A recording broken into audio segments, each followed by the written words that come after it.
Hi everyone, welcome to our YouTube channel Black Diamond. जितने भी central government के employees हैं, चाहे कोल इंडिया लिमिटेड के एम्प्लॉयज़ हो या फिर कहीं भी और एम्प्लॉयज़ हो, तो देश में रिटायरमेंट का जो उम्र है उसको बढ़ाने का ऐसा प्लानिंग किया जा रहा है। यूनिवर्सल पेंशन सिस्टम से की भी शुरुआत की जाएगी। पीएम के आर्थिक सलाहकार समिति का ये सुझाव रहा है। आपको बता दें कि नौकरी करने वालों के लिए एक बहुत ही बड़ी खुशखबरी है, ये आ सकती है।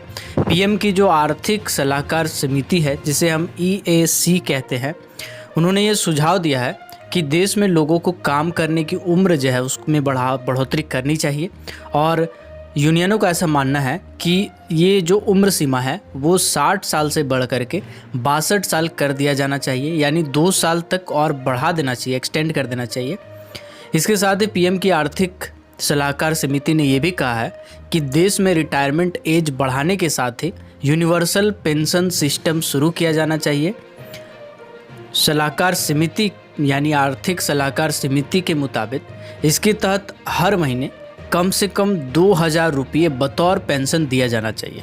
आपको बता दें कि अभी भी सेंट्रल गवर्नमेंट में ऐसे बहुत से एम्प्लॉयज़ रिटायर काम कर रहे हैं जो पेंशनर्स हैं और जिनको 1600, 1200 और 1000 रुपया तक भी पेंशन मिलता है, यानी 2000 रुपया से भी कम पेंशन मिलता है। बहुत से ऐसे वर्कर हैं, बहुत से ऐसे लोग हैं जो रिटायर हो चुके हैं और सेंट्रल गवर्नमेंट से रिटायर हुए हैं और उनको पेंशन जो है वो 1000 रुपया तक नहीं मिलता है। तो ये काफ़ी विडंबना वाला बात है।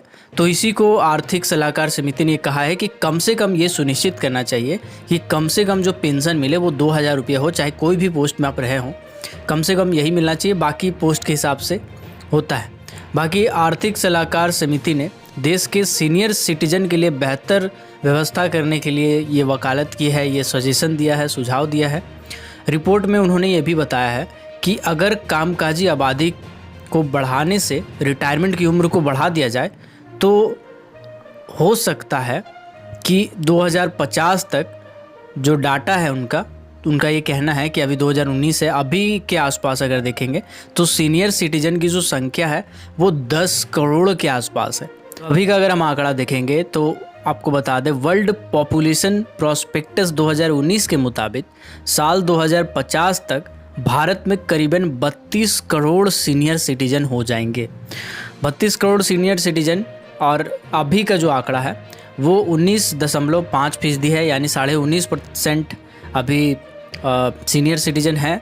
मतलब कुल मिलाकर के कहा जाए तो 2019 में अगर देखेंगे तो 10% था, यानी 14 करोड़ लोग सीनियर सिटीजन की कैटेगरी में हैं। और यही वाला आंकड़ा 2050 तक 32 करोड़ हो जाएगा।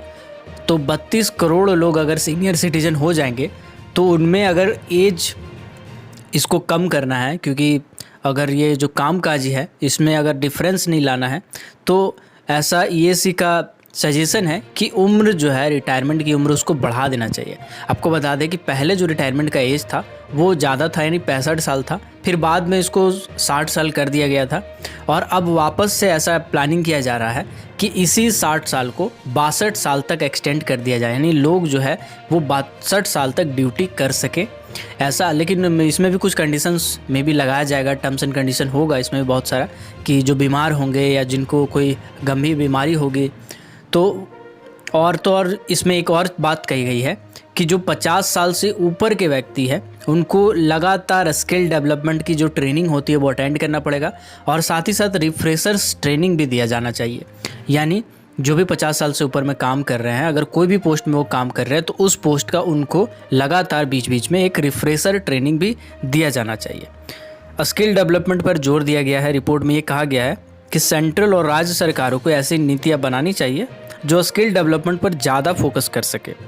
इस कोशिश में जो भी असंगठित क्षेत्र है, आउटसोर्सिंग वाला क्षेत्र है, दूर दराज से इलाके में रहने वाले तमाम लोग, इन सभी को शामिल किया जाना चाहिए। तो ऐसा रिपोर्ट आने के बाद ये कहा जा सकता है कि इस पे प्रधानमंत्री विचार कर सकते हैं और इस पे अगर विचार होता है तो हो सकता है कि जो उम्र सीमा है रिटायरमेंट का उसको वापस से बढ़ा दिया जाए, 60 से 62 साल कर दिया जाए और एक पेंशन स्कीम, जो यूनिवर्सल पेंशन स्कीम की बात की गई है, उसको भी शुरुआत किया जा सकता है और 2000 रुपया बतौर पेंशन मिनिमम दिया जा सकता है। तो आपको क्या लगता है इससे रिलेटेड, अपना सुझाव ज़रूर दीजिएगा कमेंट सेक्शन में। तो मिलते हैं अगले वीडियो में, तब तक के लिए keep watching, keep supporting, till then, जय हिंद।